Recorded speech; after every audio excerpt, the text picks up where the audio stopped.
Özledim sandım ama yok yok yok yok. Göz göze geldik ama yok, uzaktık.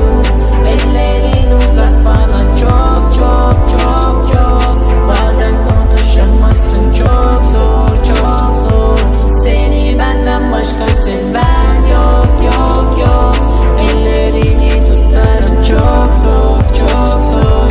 Sen yoksan anlamı hiç yok yok yok yok.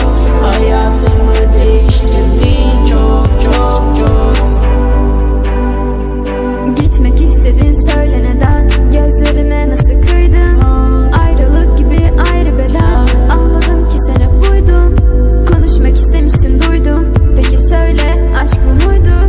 Sen gittikten sonra yok uykum. Sana karşı yok artık duygum.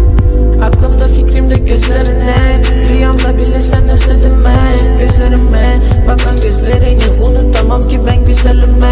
Kafam güzel olur uçarım hep. Aynı roket gibi gözlerinle. Sözlerin hep kandırır beni. Ellerin elinde ellerime. Gözlerime bakarın hep. Hatırladıkça ağlıyorum. Sözlerine kanardım hep. Hatırladıkça yanıyorum. Üstümde Gucci ve Louis. Özür dileme, sesimi duy.